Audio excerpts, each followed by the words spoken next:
You probably think loyalty is a virtue, that the people and organizations you're loyal to deserve it, that your commitment reflects something good about you, something honorable, something that separates you from people who abandon ship at the first sign of trouble. That belief is exactly what makes you exploitable. Because loyalty isn't just a feeling. It's a neurological process, a chemical dependency, a predictable sequence of psychological events that has been studied, documented, and weaponized by everyone from cult leaders to corporate marketing departments to the algorithm deciding what you see right now. The techniques that kept 918 people loyal enough to drink cyanide at Jonestown are the same techniques keeping you subscribed to services you don't use, defending politicians who don't serve you, and buying products from people who call you family while draining your bank account. This isn't hyperbole. This is peer-reviewed psychology. And by the end of this video, you'll recognize exactly how it's being done to you. Welcome to the cult mind, where psychology, power, and persuasion collide, and nobody is as immune as they think. The science of loyalty exploitation isn't fringe research. It's foundational psychology, built on decades of controlled experiments and real-world documentation. In 1984, psychologist Robert Cialdini published a book called Influence that became required reading for marketers, salespeople, and anyone who wanted to understand how humans can be systematically manipulated.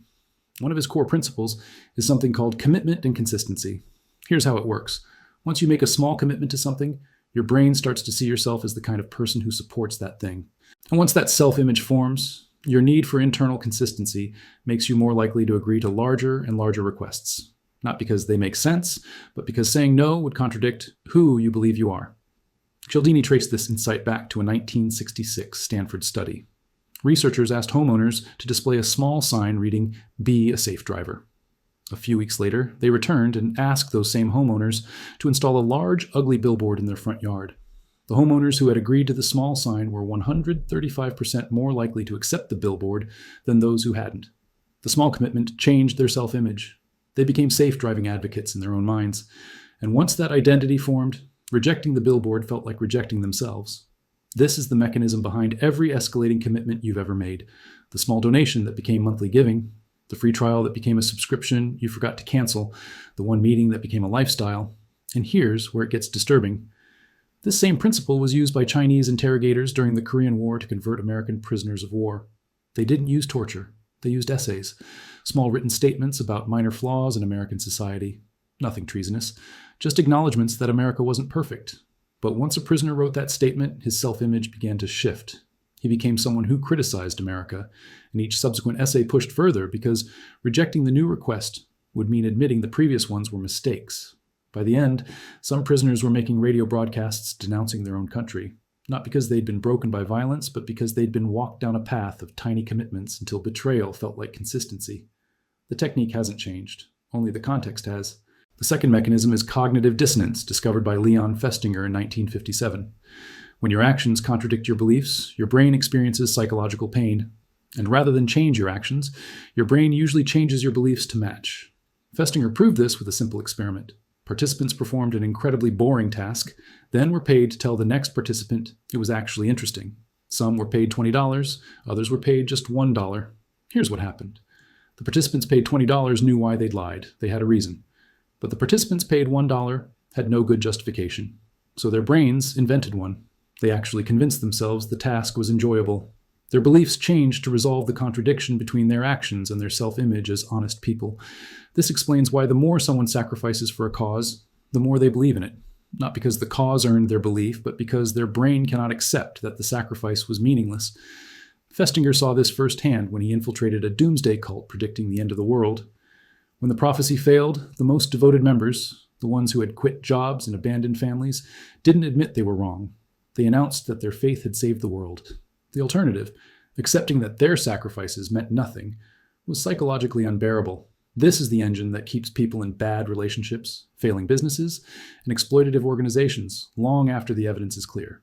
Leaving would mean admitting the time, money, and identity already invested were wasted, so the brain rewrites reality instead.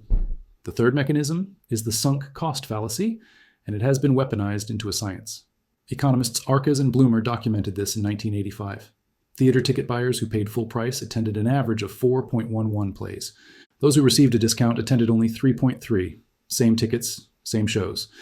But the people who paid more felt compelled to extract value from their investment, even when they didn't want to go. Behavioral economists Kahneman and Tversky added another layer. The pain of losing feels approximately twice as powerful as the pleasure of an equivalent gain. This is why you keep paying for the gym membership you don't use. Canceling would convert a theoretical loss into a real one. Now here's the part nobody wants to talk about. These three mechanisms, commitment escalation, cognitive dissonance, and sunk cost aversion, don't operate in isolation. They compound. And your brain chemistry makes them addictive. Oxytocin, the hormone released during bonding, doesn't just create attachment. Research published in Nature found it increases trust, while simultaneously increasing hostility toward outsiders. Your loyalty hormone is also your tribalism hormone. Dopamine, the reward chemical, spikes during social validation. A 2021 study in Nature Neuroscience found that unexpected social acceptance triggers the same neural pathways as other addictive substances. And when that validation is withdrawn, the dopamine crash feels like withdrawal. Most disturbingly, a landmark 2003 study published in Science found that social rejection activates the dorsal anterior cingulate cortex, the same brain region that processes physical pain. A 2011 follow-up found that looking at photos of people who rejected you activates areas involved in processing the sensory components of physical pain. Evolution wired social belonging to your pain receptors. The threat of losing your group triggers genuine neurological suffering, and every organization that wants your loyalty knows exactly how to exploit this. Cult researchers have documented these techniques more thoroughly than anyone, because cults refine them to their most extreme form.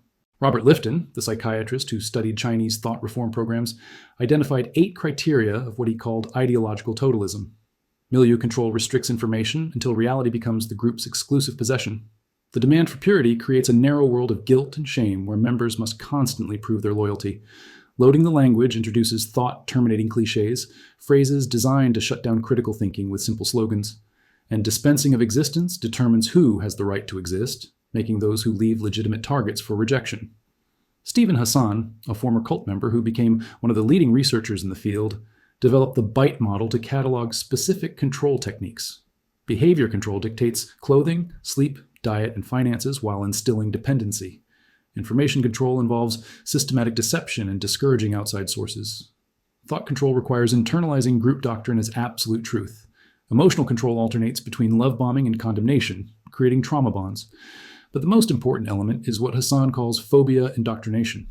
Cults systematically implant irrational fears about leaving, hell, demon possession, insanity, or simply that no happiness is possible outside the group. These fears feel like the members' own conclusions, but they were deliberately installed. John Jalalich, who studied Heaven's Gate and other cults for decades, described this as bounded choice. Members appear to make free decisions, but they're operating within a framework where every alternative to compliance has been made unthinkable.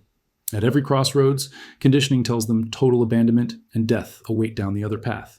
You might think this only happens in compounds with charismatic leaders. But the research is clear. These techniques exist on a spectrum, and they've been adopted everywhere. Modern corporations have industrialized loyalty extraction using these exact mechanisms. Loyalty programs exploit the endowed progress effect. A 2006 study found that car wash customers given punch cards with 2 slots already stamped completed their cards at 34%, compared to 19% for customers starting at 0, same number of required purchases. But the artificial head, start-graded psychological investment. The goal gradient effect means members accelerate spending as they approach reward thresholds. This is why people take mileage runs, flying unnecessary trips just to maintain airline status. The sunk cost is irrational, but the brain doesn't care. Variable ratio reinforcement, the same mechanism that makes slot machines addictive, is built into every surprise reward program. You never know when the bonus is coming, so you keep engaging. And when you try to leave, dark patterns make it nearly impossible. In October 2025, Amazon settled with the Federal Trade Commission for $2.5 billion, the largest civil penalty in FTC history. The violation was something internal documents called the Iliad Flow, a deliberately complicated cancellation process spanning multiple pages designed to prevent Prime members from leaving. Adobe Faces. Department of Justice action for hiding early termination fees behind tiny icons. A July 2024 international review of 642 websites across 26 countries found 76% used at least one dark pattern, with 81% hiding auto-renewal information during sign-up. These aren't accidents. They're loyalty extraction systems designed by people who've studied exactly how to make leaving psychologically painful. Multi-level marketing companies combine corporate exploitation with cult psychology to create some of the most documented loyalty traps in existence. The FTC analyzed 70 MLM income disclosure statements in September 2024. In 17 of those 70 companies, most participants made no money at all. The vast majority across all companies earned less than $1,000 per year, not per month, per year, before expenses. Researcher John Taylor analyzed 11 major MLMs and found 99% of participants earned less than $13 per week in commissions. Loss rates ranged from 99.6% to 99.997%, depending on the company. Yet people stay. They recruit their friends. They defend the company against critics. They take on debt. Advocare paid $150 million in FTC settlements and was permanently banned from MLM operations, the largest company ever banned. Herbalife paid $200 million and admitted to 90% annual distributor turnover. LuLaRoe settled after Washington's Attorney General called it a pyramid scheme with internal executive videos showing they knew it. Quote, "We need to get away from being a pyramid scheme. How do these companies maintain loyalty despite financial devastation? They use the BITE model. Behavior control through required minimum purchases and constant time demands. Information control by warning against anti-MLM content and former distributor testimonies. Thought control through mantras like fake it till you make it, and the insistence that failure reflects personal deficiency, not system design. Emotional control through weekly hype calls and annual conferences engineered to create emotional highs." Former LuLaRoe participants described it in the documentary LuLaRich. Quote, "There was so much shame and toxic positivity. No one could ever complain. Your post would get deleted, or you would be treated as an outcast. Distributors had to appear happy and joyful at all times. The structure is identical to cult control. The only difference is the product." Political movements exploit loyalty through the same universal mechanisms, and research confirms this operates across the entire ideological spectrum. Henri Tajfel's minimal group paradigm experiments found that mere categorization into arbitrary groups was enough to trigger discriminatory favoritism. Participants sorted by whether they preferred one abstract painter over another still favored their own group. They even sacrificed maximum joint rewards just to increase the difference between their group and the other.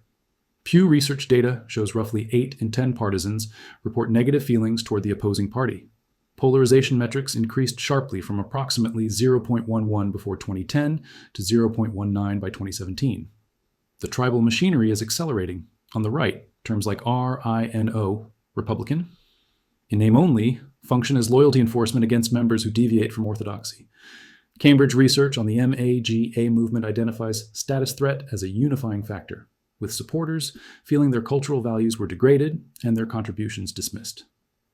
Public Religion Research Institute statistics show 15% of Americans agree with core QAnon beliefs, rising to 23% among Republicans. On the left, a 2021 study in the Journal of Personality and Social Psychology, the first comprehensive examination of left-wing authoritarianism, found that, quote, "In terms of psychological characteristics and actual behaviors, left-wing authoritarians are extremely similar to authoritarians on the right, sharing traits including dogmatism, need for closure, and conspiracy thinking.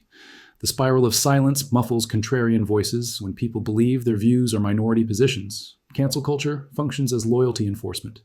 The psychological machinery is identical, only the content differs.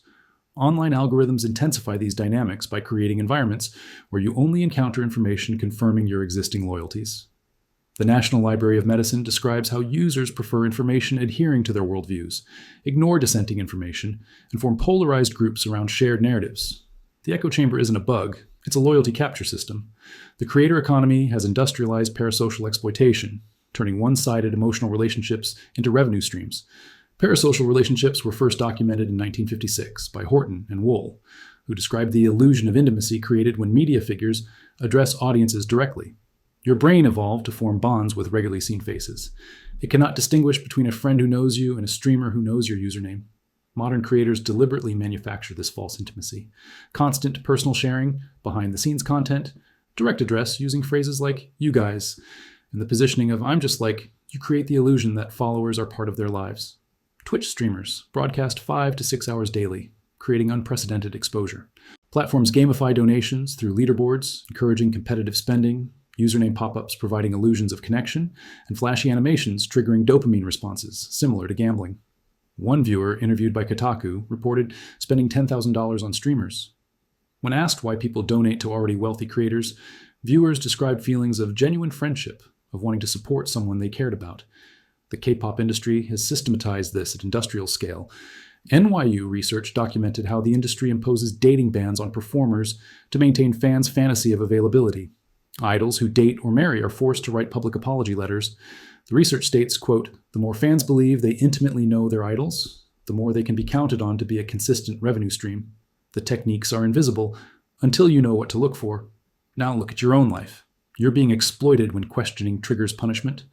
If asking questions about an organization, movement, relationship, or product brings shame, isolation, or consequences rather than thoughtful answers, this signals exploitation." Lifton identified the demand for purity as creating conditions where doubt reflects poorly on the doubter, not the organization. You're being exploited when leaving feels impossible despite unhappiness. Sunk cost combines with phobia indoctrination to create trapped loyalty. If you've calculated that leaving would mean losing your entire social network, identity, or sense of purpose, those feelings were likely deliberately created. You're being exploited when your time and resources flow one direction. Healthy relationships involve reciprocity. If you're spending money, time, and emotional energy supporting an entity that provides diminishing returns, exploitation is occurring. You're being exploited when information about the group is controlled. If you're warned against negative content, told not to speak with critics, or find yourself in an environment where only positive information is acceptable, information control is active. You're being exploited when your identity has fused with the group.